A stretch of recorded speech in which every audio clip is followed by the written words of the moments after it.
Bienvenue mesdames et messieurs dans Politicia, votre rendez-vous politique. La libre circulation, enfin, une réalité dans l'ensemble des 6 pays de la CEMAC, la communauté économique et monétaire de l'Afrique centrale. Désormais, Camerounais, Gabonais, Équato-Guinéens, Congolais, Tchadiens et Centrafricains pourront circuler librement dans l'espace communautaire sans obligation de visa. C'est en tout cas l'une des principales décisions du sommet extraordinaire des chefs d'État membres de la CEMAC qui s'est tenu ce 31 octobre 2017 à N'Djamena au Tchad. Alors, quelles sont les implications à court, moyen et long terme d'une telle décision? La libre circulation, quel avantage pour les États et pour les citoyens? J'ai avec moi pour en parler 3 invités. Monsieur Charles Mba, vous êtes ancien ministre, vous avez été pendant de longues années en charge du budget au Gabon. Vous êtes par ailleurs écrivain, auteur du livre Gabon, la passion du pays, publié aux éditions Ejibook.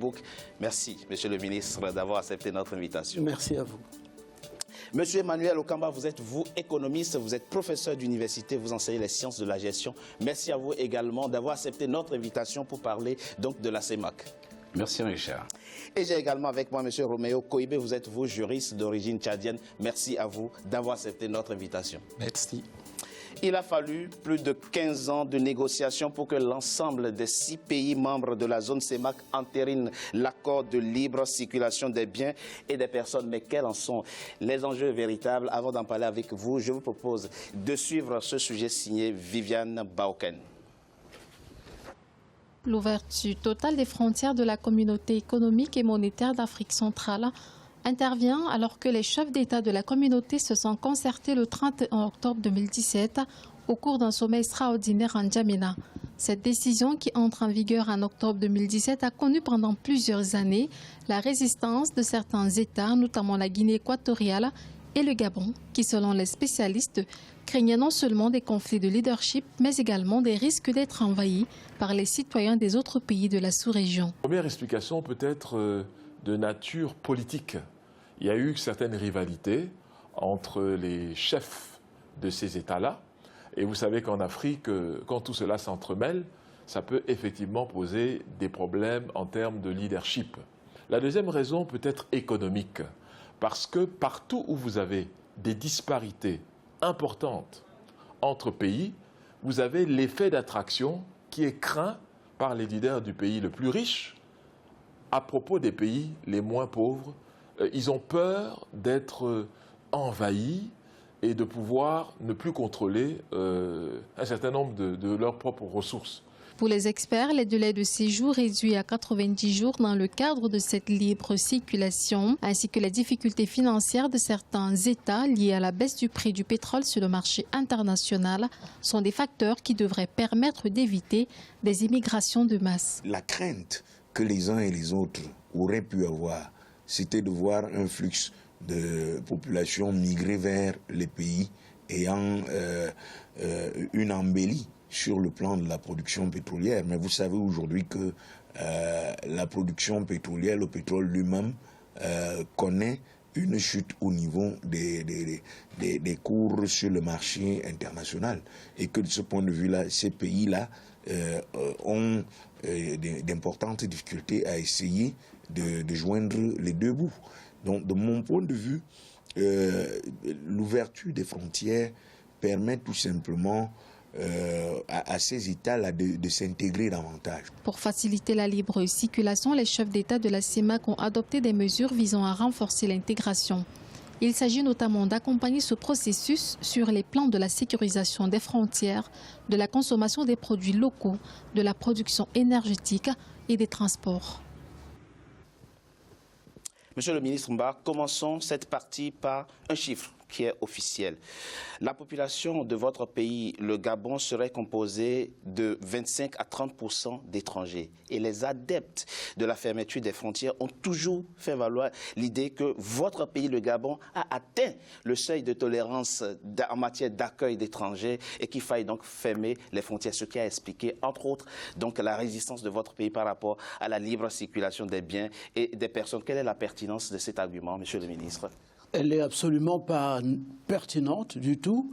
Je me souviens que j'étais au gouvernement lorsque la première avancée a été obtenue, c'est-à-dire celle de permettre aux universitaires, aux hommes d'affaires et aux diplomates, etc., de circuler librement dans la zone CEMAC. Je pense que cet argument-là n'est pas du tout pertinent parce qu'au contraire, moi je viens du nord du Gabon, il y a une tradition ancienne d'arrivée dans cette partie de notre pays d'originaires du Cameroun qui s'y sont installés. Des Camerounais ou plus haut des Nigériens, des Mauritaniens qui sont installés dans la région du Haut-Lintem. Donc je pense que cet argument-là n'est pas du tout pertinent, il est même fallacieux et il est même dangereux. Je crois qu'en réalité, il faut bien dire que ce qui s'est passé ces jours-ci, c'est la généralisation de la libre circulation. On n'en est pas encore à la libre installation parce que si l'argument que vous évoquiez tout à l'heure était pertinent, c'est de la libre installation dont il aurait fallu parler et pas de la libre circulation. Mais alors, vous avez été pendant de longues années, je l'ai dit, ministre dans votre pays, le Gabon. Alors, quelle était la raison officielle pour laquelle le Gabon a traîné tant de pas avant de ratifier l'accord de libre circulation des biens des personnes? Je crois que il y a sans doute des problèmes psychologiques à cela. Comme vous le disiez tout à l'heure, je ne crois pas qu'il y ait dans un autre pays d'Afrique autant d'étrangers qu'il y en a dans mon pays. Et que je sache, il n'y a jamais eu de pogrom ou de mise à la frontière aussi importante que celle anecdotique que l'on peut évoquer dans l'histoire. Donc ce pays a quand même plutôt une tradition d'accueil. Vous pouvez le voir même dans l'exercice des responsabilités. Qui peut imaginer dans un autre pays que le mien, à la tête des responsabilités importantes de notre pays, de ressortissants d'autres nationalités? Personne. Donc c'est un faux procès que l'on fait au Gabon. C'est un faux procès que l'on fait au Gabon, dites-vous, Monsieur Okamba. L'une des raisons évoquées effectivement pour justifier les réticences qu'on a connues pendant plus de 15 ans, c'est la question sécuritaire. Qu'est-ce que vous en dites? Là aussi, avons-nous un argument pertinent, à savoir quand on ouvre les frontières, la sécurité des citoyens à l'interne est menacée? En réalité, le problème, c'est de surmonter à la fois les peurs et les craintes. Oui. Tout simplement parce que la mesure a été prise, mais il n'y a pas eu des mesures d'accompagnement, c'est-à-dire la traçabilité des citoyens dans leur possibilité de se mouvoir dans l'espace de la CEMAC. Cette histoire donc de traçabilité, mais aussi d'une harmonie sociale et fiscale. Quand vous parlez de traçabilité des citoyens, vous faites référence à quoi précisément? Aux pièces d'identité? Aux pièces d'identité qui ne suffisent pas, parce qu'il faut que les citoyens soient enregistrés quelque part dans ces mouvements et qu'on puisse suivre aussi ces mouvements. Et donc ça pose un problème de sécurité, de ce point de vue. Parce que est-ce qu'être enregistré quelque part prévient des actes délictuels, des actes de violence et de banditisme? Non, mais au moins on a une trace. On sait que telle personne est passée par ici et on peut éventuellement reconstituer son parcours et la retrouver. Alors que jusque-là, vous savez, l'histoire du passeport de la CEMAC qui date donc des années 2000. Oui. Et aujourd'hui, bon, le passeport de la CEMAC est quasiment une réalité. Pas encore dans tous les pays, mais bon, les pas sont faits. Le processus est engagé. Monsieur Koïbé, vous êtes tchadien. Quelle a été la position de votre pays, le Tchad, par rapport à l'accord de libre circulation des biens et des personnes, en l'occurrence par rapport aux réticences constatées dans les pays voisins?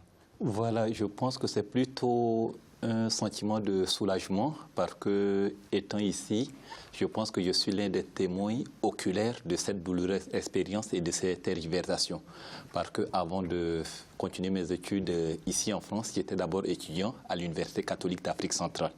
Donc, en tant qu'université régionale, on se dit qu'à chaque fois qu'on devrait quitter, par exemple, N'Djamena pour traverser la frontière Kousséri, pour aller faire nos études à Yaoundé, à Ngaoundéré et autres, il fallait avoir une circulation assez fluide. Mais à chaque fois, il y avait trop de tracasseries auprès des policiers, auprès des militaires Et il ne faudrait pas se jeter dans une certaine victimisation. C'est décevant parce que c'était réciproque. La même manière dont les étudiants tchadiens, les étudiants camerounais souffraient des deux côtés de la frontière. Quand les Tchadiens vont vers la capitale du Cameroun, les difficultés, en plus du fait que l'étudiant est présenté, sont laissés passer autres, à chaque arrêt, il faudrait, sur l'incitation du chauffeur, bien sûr, descendre et glisser un billet dans le passeport, dans la pièce d'identité. Bon, ça, c'est un autre problème. Voilà. Donc, mais qui n'est pas spécifique à votre pays ou ni au pays de la sous-région. Mais c'est plutôt ce qui m'amène à parler d'un soulagement. Je me dis, enfin, il était temps, parce qu'on a trop tergiversé de ce côté. Il était temps, Voilà. dites-vous. Voilà. Monsieur le ministre, Oui. nous avons vu dans l'élément qui est passé des intervenants évoquer la question des disparités économiques. C'est vrai que vous avez dans votre sous-région des pays dont le PIB fait 10 milliards de dollars, alors qu'à côté, il y en a dont le PIB fait 1 milliard de dollars. Et évidemment, les pesanteurs, du moins les réticences, s'expliquaient aussi par la peur d'être envahi, en tout cas en termes de lutte contre la pauvreté. Personnellement, je ne le vis pas comme ça, parce que si je prends mon pays, quelles sont ses frontières? Elles sont le Congo-Brazzaville, il est producteur de pétrole. Elles sont la Guinée équatoriale, il est producteur de pétrole. Elles sont le Cameroun, il est producteur de pétrole, et le Cameroun représente 40% du PIB de la région. Ça, c'est vrai. Donc ce n'est pas un pays pauvre. On n'a pas à en craindre, à avoir peur de l'invasion de Camerounais. C'est pour cela que je pense que c'est plutôt une question d'état d'esprit, et monsieur qui vient du Tchad a tout à fait raison de dire tout à l'heure que la question de la libre circulation, à mon avis, elle est plus une question de psychologie, d'envie de vivre ensemble, d'accueil des uns des autres et de toutes les tracasseries qu'il vient d'imaginer. Je suis assez surpris d'entendre régulièrement un peu indexer ces deux pays que sont la Guinée équatoriale et le Gabon en disant ils ont peur d'être envahis. Il faut se dire la vérité. Oui, personne n'a envie de quitter son pays pour aller envahir le pays voisin et s'y installer. Personne. Et je crois que pas plus les Camerounais, pas plus les Équato-Guinéens, pas plus les Tchadiens ou les Congolais ou même les Gabonais n'ont envie de se déplacer en masse dans le pays voisin. En revanche, s'il vous plaît, je crois que cette question de la libre circulation et des réticences que cela a pu apporter pose d'autres problèmes qui sont des problèmes de fond. C'est-à-dire le problème de la loyauté peut-être à l'égard du pays, des gens qui sont installés dans un pays. Vous voyez, de manière anecdotique, j'évoquais tout à l'heure les Camerounais, des vieilles familles camerounaises qui sont installées dans ma région depuis plus d'un siècle. Oui. Personne n'a pensé à les chasser parce qu'ils ont un comportement qui est exemplaire. Ils sont venus là pour faire leurs affaires. Ils les ont faites, ils se sont installés, ils se sont comportés dans le respect des lois de la République. Et surtout, ils se sont sentis partie prenante du pays. Ça, c'est un vrai problème de fond dans la discussion ou la réflexion qu'il faut avoir sur l'intégration. Monsieur Okamba, nous avons vu, vous êtes professeur d'université, nous avons vu dans une autre région du continent, notamment l'Afrique de l'Ouest, que le processus a été plus facile là-bas. Le processus de mise en place de la libre circulation, le processus d'intégration économique, mais on verra tout à l'heure les composantes que cela implique. Comment expliquer effectivement que cette pesanteur psychologique n'est pas jouée de l'autre côté? Comment expliquer donc cette variabilité des réticences et des craintes?